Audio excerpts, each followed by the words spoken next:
वो देखो, सुना है अगर कोई गर्भवती महिला उस पीपल के पेड़ को 3 उल्टे फेरे लगती है तो उसका बेटा पैदा होता है। रंगा अपनी बीवी को दूर से एक बड़ा पुराना पीपल का पेड़ दिखाते हुए बोला। लेकिन ऐसा क्या है उस पीपल में कि बेटा पैदा होने लगा? उसकी बीवी राधा ने पूछा। अरे उस पेड़ में एक साधु बाबा की आत्मा है, उल्टे फेरे लगाने से वो प्रसन्न हो जाते हैं। अब जाओ जल्दी से। रंगा बोला। आप भी चलिए ना। राधा ने कहा। नहीं नहीं, मेरा वहाँ क्या काम, तुम जाओ और जल्दी आओ।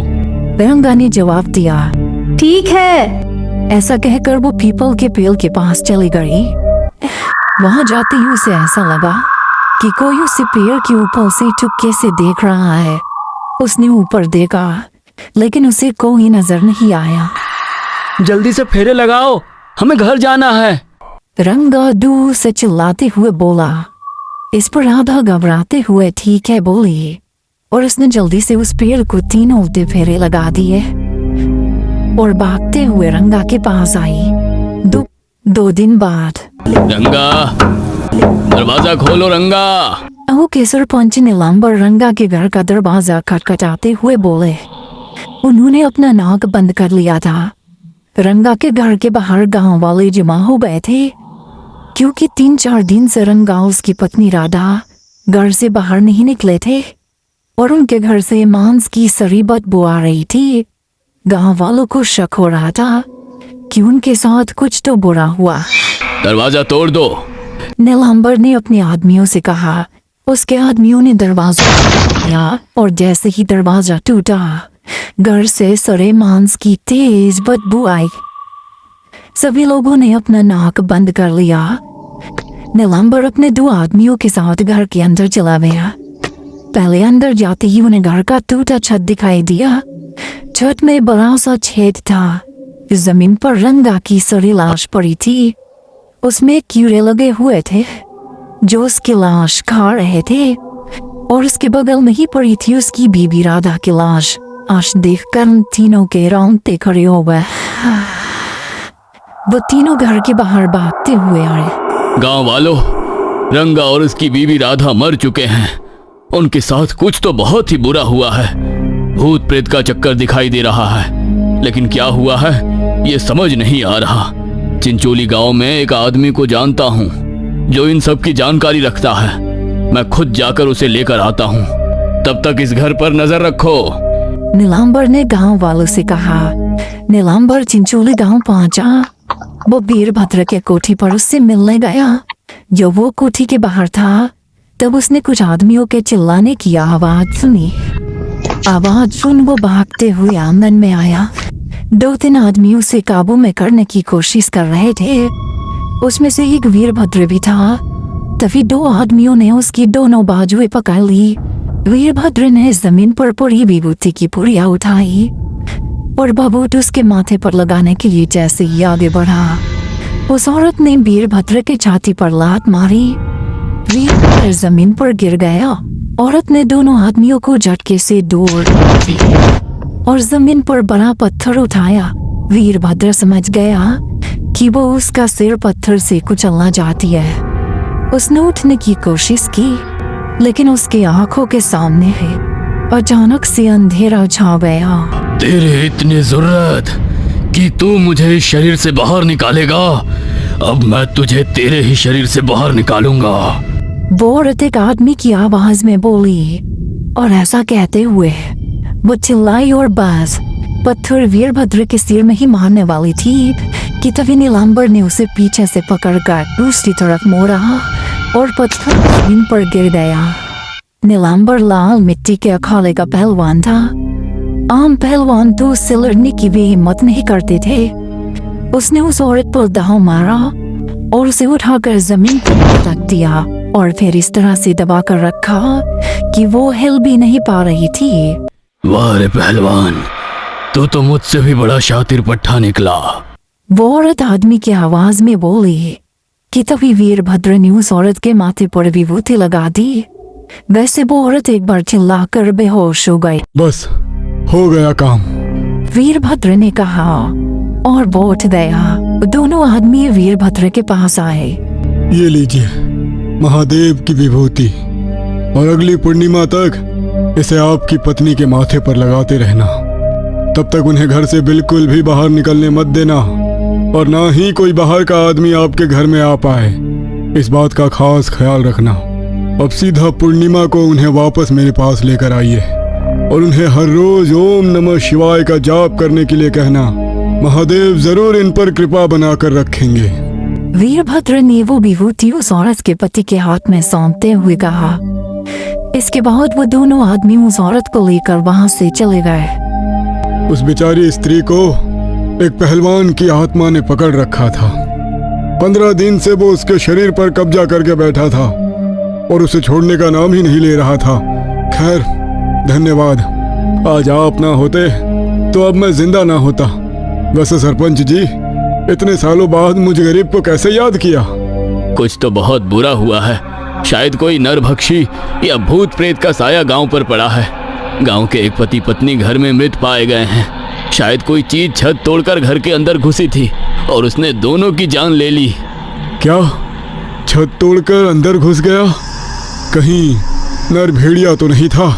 यही जानने के लिए तो आपके पास आता हूँ, और असली रोंगटे खड़े करने वाली बात तो आपको वहां पहुंचने के बाद पता चलेगी।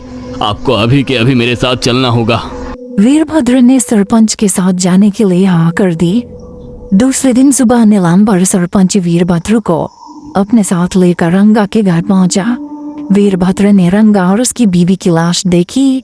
ये देख वो चौंक उठा, क्योंकि ऐसा मंजर उसने पहली बार देखा था।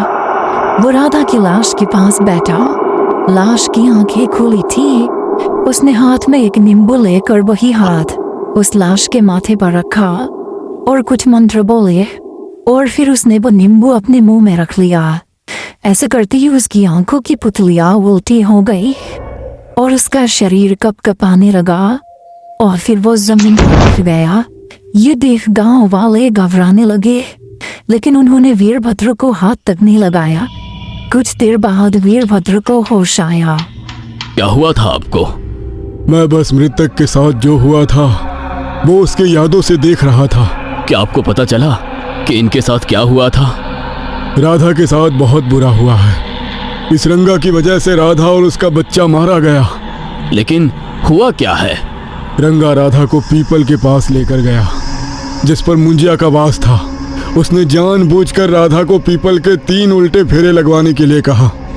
3 उल्टे फेरे मारने से मुंजिया ने राधा के गर्भ में प्रवेश किया। उसने उस गर्भ की आत्मा निकल ली और उसने उस गर्भ पर कब्जा कर लिया। उस मुंजिया ने काफी तेजी से अपना विकास किया और राधा का गर्भ फाड़कर वह बाहर निकला और राधा की मौत हो गई। वह मुंजिया काफी भूखा था, इसलिए उसने सामने खड़े रंगा का पूरा खून चूस लिया और फिर वो छत फाड़कर वहां से बाहर निकल गया। वो मुंजिया है तो बस एक दिन का, लेकिन उसका शरीर दिखाई देता है 10-12 साल के बच्चे की तरह। ये सुन सरपंच के साथ गांव वाले काफी डर गए। तो अब क्या करें महाराज? हमें उस मुंजिया को पकड़ना होगा और उसकी आत्मा को वापस पीपल में बांध कर रखना होगा, क्योंकि ये मुंजिया काफी ताकतवर है। क्योंकि इसके पास शरीर है, इसने उस शरीर के साथ नया जन्म लिया है। इसकी आत्मा छोटे बच्चे की तरह होती है, लेकिन इसे बहुत जल्दी गुस्सा आता है। यह इंसानों की छोटी छोटी गलतियों पर गुस्सा होता है और फिर उनकी जान ले लेता है। इसलिए हमें जल्दी ही उस तक पहुंचना होगा। लेकिन ये मुंजिया अब होगा कहाँ? उसे कैसे पकड़ें? हमें उसके निशान ढूंढते हुए उस तक पहुंचना होगा। गांव वालों से पूछताछ करनी होगी। उसने अब तक तो कुछ ना कुछ उत्पाद मचाया ही होगा। वो लोग आपस में बातचीत कर ही रहे थे, तभी एक गांव वाला वहां पर भागते हुए आया। सरपंच जी, बहुत ही दुखद घटना घटी है। क्या हुआ भिका? गांव के बाहर वाले कुएं पर 2 बालकों की किसी ने हत्या कर दी है। क्या? हाँ सरपंच जी, एक बालक की गर्दन पिछली तरफ मोड़ी हुई है और दूसरे की लाश कुएं में तैर रही है। आपको जल्दी ही चलकर देखना होगा। गांव वालों ने वहां पर भीड़ कर दी है। क्या ये मुंजिया ने किया होगा? सरपंच ने वीरभद्र से पूछा। वो तो वहां चलकर ही पता चलेगा। कुछ देर बाद वो सभी कुएं के पास पहुंचे। कुएं के ऊपर एक बच्चे की लाश पड़ी थी। जिसकी गर्दन उल्टी घूमी हुई थी और कुएं में दूसरे बच्चे की लाश तैर रही थी। वीरभद्र ने अपने झोले से एक और नींबू निकालकर उस बच्चे की लाश के माथे पर रखा। कुछ मंत्र बोलने के बाद उसने वो नींबू अपने मुंह में रख लिया और फिर उसका शरीर कपकपाने लगा। उसकी आंखों की पुतलियां उल्टी होकर सफेद हो गई। उसका शरीर पसीने से भीगने लगा। उसकी आंखों के सामने कुछ तस्वीरें आने लगी। वो दोनों बच्चे कुएं के ऊपर अपना भीगा शरीर कपड़े से पोंछ रहे थे। तभी मुंजिया वहां आ गया। वो नग्न था, उसके शरीर पर कपड़े नहीं थे। मुंजिया उन दोनों से बोला, क्या मैं भी आपके साथ तैर सकता हूँ? ये सुन वो दोनों बच्चे उस पर हंसने लगे। अरे नंगे भिखारी कहीं के, तुम्हारे पास तो कपड़े भी नहीं हैं। जा तुम्हारी बिरादरी के बच्चों के साथ जाकर तैर। ये सुन दूसरा बच्चा हंसने लगा। ये देख मुंजिया उस पर गुस्सा हो गया और उसने उस हंसते हुए बच्चे का सिर उल्टा घुमा दिया। वो बच्चा वो तड़पते हुए मर गया। पहला वाला बच्चा वहां से भागने वाला था कि तभी मुंजिया ने उसे कुएं में धकेल और बाद में उसने कुएं में डाल दिया। तू मेरे साथ नहीं तैरेगा? नहीं तैरना तो अब मेरे साथ डूब। ऐसा बोलते हुए उसने उस बच्चे को पानी के अंदर डुबो दिया और फिर वो मुंजिया एक बच्चे के कपड़े पहनकर वहां से जंगल की ओर चला गया। इतना होने के बाद वीरभद्र होश में आ गया। उसने अपना पसीना पोंछा और गांव वालों को वो घटना बता दी। ये मुंजिया इतना निर्दयी है कि वो बच्चों का मजाक तक सह नहीं पाया और उन्हें मौत के घाट उतार दिया। ये मुंजिया किसी भी प्रकार का मजाक या अपमान सह नहीं पाता है, या फिर ऐसी चीज जो इसके मर्जी के खिलाफ हो। ये मुंजिया बच्चों की तरफ खींचा चला जाता है क्योंकि इसका मन बच्चे की तरह है। ये बच्चों के साथ खेलना चाहता है। गांव में ढिंडोरा पिटवा दो कि कोई भी बच्चा घर से बाहर नहीं निकलना चाहिए। बच्चों के सभी खिलौने बक्से में बंद करने के लिए कहो। हमें जल्दी ही उस मुंजिया को ढूंढना होगा। वो जंगल की तरफ गया है, चलो मेरे पीछे। जंगल के उस तरफ तो पांडु की कुटिया है। क्या? फिर तो हमें जल्दी ही वहां पहुंचना होगा। और वो सभी पांडु के कुटिया की ओर चल दिए। दूसरी ओर पांडु की बीवी शोभा कुटिया में खीर पका रही थी। पांडु कुछ दूरी पर लकड़ियां काट रहा था। तभी खीर की खुशबू सूंघ मुंजिया शोभा के पीछे आ खड़ा हुआ। अकी, क्या मुझे थोड़ा खीर मिल सकती है? अचानक आवाज सुन शोभा डर गई। कौन हो तुम और कुटिया के अंदर बिना पूछे कैसे आ गए? अरे भिखमंगे बाहर निकल। एक तो कितने महीनों के बाद हमारे घर पर खीर पकी है और तू यहाँ भीख मांगने चला आया। ऐसा तो बोल शोभा ने उसका हाथ पकड़कर कुटिया के बाहर निकाला। ऐसा बर्ताव देख मुंजिया गुस्सा हो गया और उसने शोभा के दोनों हाथों को काट लिया और उसके हाथ बाजुओं से काट कर अलग कर डाले। शोभा के बाजुओं से खून की धाराएं उड़ने लगी। खीर नहीं तो नहीं, आज तुम्हारे हाथ खा लूंगा। और मुंजिया शोभा की उंगलियां खाने लगा। उसकी चीखें सुन पांडु वहां आया। उसे समझ आया कि ये कोई इंसान नहीं है और उसने मुंजिया के चेहरे पर कुल्हाड़ी मारी। लेकिन मुंजिया की जख्म अपने आप बाहर आई और उसने पांडु का सर दोनों हाथों से मसल दिया।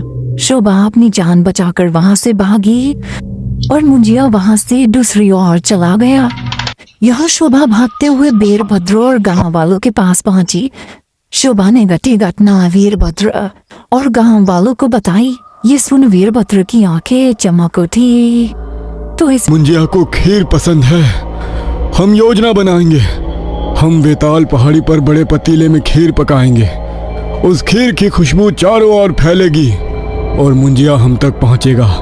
मैं मंत्रों का जाप करते हुए खीर पकाऊंगा, जिससे खीर खाकर खाने वाला मुंजिया तृप्त होकर नींद के अधीन हो जाएगा। जैसे ही मुंजिया सो जाएगा, उसे बेड़ियों में जकड़कर हम लोग उसे पीपल के पेड़ से बांध देंगे और उसे जला देंगे।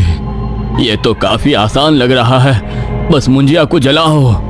ये इतना आसान नहीं है। अगर लोगों की तादाद ज्यादा हुई तो मुंजिया नहीं आएगा। इसलिए वहां मेरे साथ बस 2 लोग ही चाहिए। मतलब इस योजना को तीनों को ही अंजाम देना होगा। तो मैं और भीका आपका साथ देंगे। जल्दी करो। सामान लेकर बेताल पहाड़ी पर पहुंचो। कुछ देर देर बाद सभी लोग सामान लेकर वेताल पहाड़ी पर पहुंचे। रात हो चुकी थी। वीरभद्र ने पीपल के पेड़ के पास ही बड़ा चूल्हा जलाया और धीमी आवाज में मंत्रों का जाप शुरू कर दिया और खीर पकाने लगा। पंजोर भीखू थोड़ी ही दूर पर लकड़ियां काटने लगे। वो तीनों चौकन्ना थे। थी देर में खीर की खुशबू आस पास फैलने लगी। हवाएं उस खुशबू को अपने साथ बहाकर ले जाने लगी। मुझे उसी पहाड़ी के एक पेड़ की डाली पर सो रहा था। तभी उसे खीर की खुशबू आई और उसने अपने होठों पर अपनी जीभ घुमाई और तेजी से खुशबू की ओर भागने लगा। वो भागते हुए वीरभद्र के पास पहुंचा। वीरभद्र और साथी चौकन्ना थे। वीरभद्र हाथों से उस खीर को चख रहा था। मुंजिया वीरभद्र के पास आया। क्या मुझे खीर मिलेगी? क्यों नहीं, बैठ जाओ, मैं तुम्हें खीर परोसता हूँ। ये देख। मुंजिया खुश हुआ और चौकड़ी मारकर जमीन पर बैठ गया। वीरभद्र ने खीर परोसी और मुंजिया खीर खाने लगा और फिर मुंजिया बार बार खीर मांगने लगा। मुंजिया ने खीर का बड़ा पतीला खत्म कर दिया, लेकिन उसका मन नहीं बढ़ रहा था। ये देख वीरभद्र तनाव में आ गया, क्योंकि वो जानता था कि अगर उस मुंजिया की इच्छा पूरी नहीं की गई तो वो उसकी और साथियों की जान ले सकता है। मुझे और खीर चाहिए। मुंजिया ने और खीर मांगी। ये देख सरपंच और भीखा भी तनाव में आ गए। बेटा, खीर तो खत्म हो गई, मैं अभी और खीर पकाता हूँ। नहीं, मुझे अभी के अभी खीर चाहिए, वरना मैं तुम्हें खा जाऊंगा। वीरभद्र मुश्किल में पड़ गया, क्योंकि उसके पास मुंजिया को हराने का कोई और मंत्र नहीं था। क्योंकि मुंजिया खुद एक दामन बच्चे का भूत होता है, इसलिए उस पर मंत्र काम नहीं करते। तो ठीक है, तुम मेरा खून पी जाओ। ये सुन। उन दूर खड़ा भीखा बोला। नहीं, तुम मेरा खून पी जाओ, लेकिन उस भले आदमी को छोड़ दो। तो ठीक है, मैं तुम्हारा खून पी लूंगा। इतना कह कर वो भीखा की तरह बढ़ने लगा। लेकिन तभी वीरभद्र बोला, अगर तुम हम में से किसी को भी ना मारो तो मैं तुम्हें एक ऐसा मंत्र दे सकता हूँ जिससे जलते हुए चूल्हे के सामने खड़े होकर अगर तुम मंत्र बोलो तो आग से खीर की थाल बाहर निकलेगी, वो भी जितनी चाहे उतनी। फिर तुम्हें खीर पकाने तक का इंतजार नहीं करना पड़ेगा। क्या सच में ऐसा मंत्र होता है? हाँ, होता है। अग्नि अपने आप में देवता है और खुद ही किसी भी चीजों को उत्पन्न करने की शक्ति रखती है। और अगर ये झूठ निकला तो तुम हम तीनों को खा जाओ। ठीक है, बताओ मुझे वो मंत्र। हाथ जोड़कर जलते चूल्हे के सामने खड़े हो जाओ। मुंजिया हाथ जोड़कर जलते चूल्हे के सामने खड़ा हो गया और फिर वीरभद्र ने बड़े चालाकी से मुंजिया को जलते चूल्हे में धकेल दिया। मुंजिया जलने लगा। तभी वीरभद्र ने तेल की बाल्टी आग में डाली और आग की लपटें बढ़ गई। मुंजिया आग में जलने लगा। भीखा, जल्दी से पीपल के 10 पत्ते तोड़ कर लाओ। वीरभद्र चिल्लाते हुए बोला। सरपंच और भीखा पीपल के पत्ते तोड़ने चले गए। इधर मुंजिया चूल्हे से बाहर निकला। उसका शरीर आग से जल रहा था और वीरभद्र उसके ऊपर तेल डाल रहा था। कुछ ही देर में मुंजिया जमीन पर लेट गया और तड़पने लगा। उसकी चीखें पूरे पहाड़ों में गूंजने लगी। वीरभद्र ने मंत्र जाप शुरू कर दिया। भीखा ने पीपल के 10 पत्ते वीरभद्र को सौंप दिए।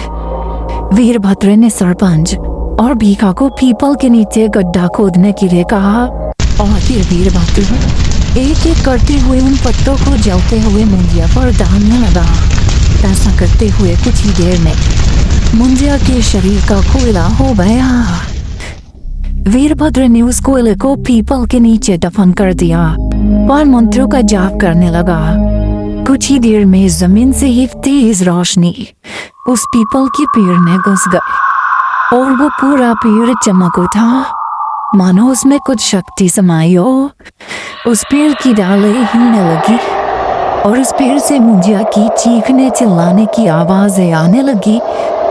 ये इंसान, मैं तुम्हें छोड़ूंगा नहीं। तुमने मेरे साथ धोखा किया, मुझे यहाँ से बाहर निकालो। नहीं तो मैं तुम्हें कच्चा चबा जाऊंगा। लेकिन वीरभद्र डरा नहीं, वो मंत्रों का जाप करता चला गया और कुछ ही देर में वो आवाजें बंद हो गई। वीरभद्र के चेहरे पर मुस्कान आई और वो बोला, बधाई हो, मुंजिया पीपल के पेड़ में बंदी हो गया। ये सुनते ही सरपंच और बीघा खुशी से झूम उठे और वो तीनों गांव की ओर ये खुशखबर देने के लिए निकल पड़े। Kahani Time with Raja Ahmed.